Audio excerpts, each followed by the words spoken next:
Uni yake uko wapi? Ondoka kafuta kikao. Wakati sasa tunaridhia. Kitu gani ambacho nyinyi mlikuwa mnahitaji? Hajatuuliza tulichokuwa tunataka. Amevunja kikao.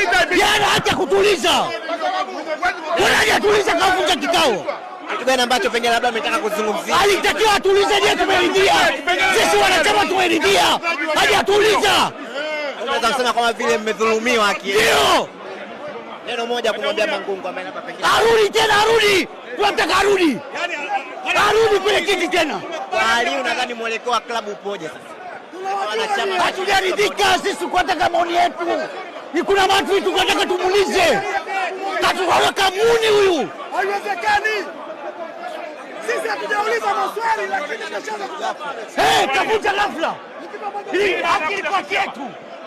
Sasa tuambie je tumeridhia? Hiyo inatoa ishara gani? Muone huyu. Sio mwenyekiti huyu. Huyu ni muone leo unamwita. Tuulize basi. Sisi tunaomba uzuri alichoongelewa. Tulitaka sisi tuongee. Kama tukubaliani nacho. Huni. Mapendekezo yetu Moa baki. Hapa kuna hujuma kwa Moa aondoke. Hatutakubali. Ndio yeye waliotunga. Unaangalia TV habari kisasa zaidi. Spins TV habari kisasa zaidi.